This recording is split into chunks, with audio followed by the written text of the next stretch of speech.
Field marshal Syed Asim Munir سے جمہوریہ Congo کے چیف آف ڈیفنس کی ملاقات۔ ISPR کے مطابق کانگو کی مسلح فوج کے سربراہ لیفٹیننٹ جنرل بانزا مویلامبو جالز کی قیادت میں اعلیٰ سطح کی دفاعی وفد کے GHQ آمد ہوئی۔ مہمان وفد کو GHQ آمد پر پاک فوج کے چاق چوبند دستے نے گارڈ آف آنر پیش کیا۔ ملاقات میں باہمی دلچسپی، علاقائی سلامتی اور دفاعی سیکیورٹی تعاون کے فروغ پر تبادلہ خیال کیا گیا۔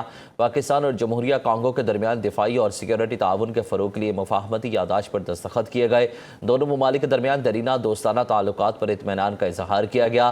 کانگو کے چیف آف ڈیفنس کی ایڈمرل نوید اشرف اور air chief marshal Zaheer Ahmed Babar Sidhu سے بھی ملاقاتیں۔ کانگو کے چیف آف ڈیفنس نے پاک مسلح فوج کی پیشہ ورانہ صلاحیتوں اور آپریشنل استعداد کو خراج تحسین پیش کیا۔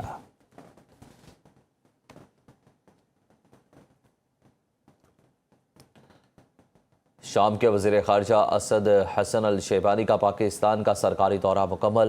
شامی وزیر خارجہ نے وزیر اعظم محمد شہباز شریف، وزیر داخلہ اور انسداد منشیات، وزیر تجارت اور چیف آف آرمی سٹاف اور چیف آف ڈیفنس فورسز سے بھی ملاقاتیں کی۔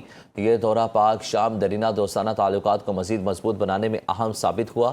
ترجمان دفتر خارجہ کے مطابق شامی وزیر خارجہ اسد حسن الشیبانی نے نائب وزیر اعظم اور وزیر خارجہ اسحاق ڈار کی دعوت پر 19 سے 20 اگست 2026 تک پاکستان کا سرکاری دورہ کیا، جو نئی شامی حکومت کے قیام کے بعد ان کا پاکستان کا پہلا دورہ تھا۔ دورے کے دوران پاک شام دو طرفہ تعلقات، ادارہ جاری روابط، باہمی دلچسپی کے شعبوں میں تعاون اور عوامی سطح پر رابطوں کے فروغ پر اتفاق کیا گیا۔ دونوں ممالک نے موجودہ ادارہ جاتی طریقہ کار کے تحت اجلاس جلد منعقد کرنے اور مستقبل پر مبنی دو طرفہ تعاون کا فریم ورک مزید آگے بڑھانے پر بھی پیش رفت کی۔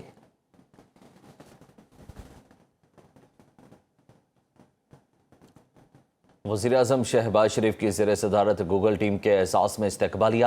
پاکستان اور گوگل کے درمیان قومی ڈیجیٹل تبدیلی اور جدت کے فروغ کے لیے مفاہمتی یادداشت پر دستخط کیے گئے۔ معاہدے کے تحت ڈیجیٹل مہارتوں، IT برآمدات، مصنوعی ذہانت، ڈیجیٹل ادائیگیوں اور سٹارٹ اپس کے فروغ پر تعاون کیا جائے گا۔ گوگل 2026 میں پاکستان میں کیریئر سرٹیفکیٹس کے 1,50,000 پروگرامز فراہم کرے گا، جبکہ پاکستانی طلباء کو 1 سال تک گوگل AI پلس اور جیمنیز میں جدید AI ٹولز تک مفت رسائی دینے پر بھی اتفاق ہوا۔ پاکستان میں AI سینٹر آف ایکسیلنس کا قیام، FBR کی ڈیجیٹلائزیشن، زراعت اور حکومتی خدمات میں AI کے استعمال سمیت IT برآمدات بڑھانے کے لیے مشترکہ ٹاسک فورس بھی قائم کی جائے گی۔ حکومت کا ہدف 2030 تک IT برآمدات اور ڈیجیٹل معیشت کو $30 ارب تک پہنچانا ہے۔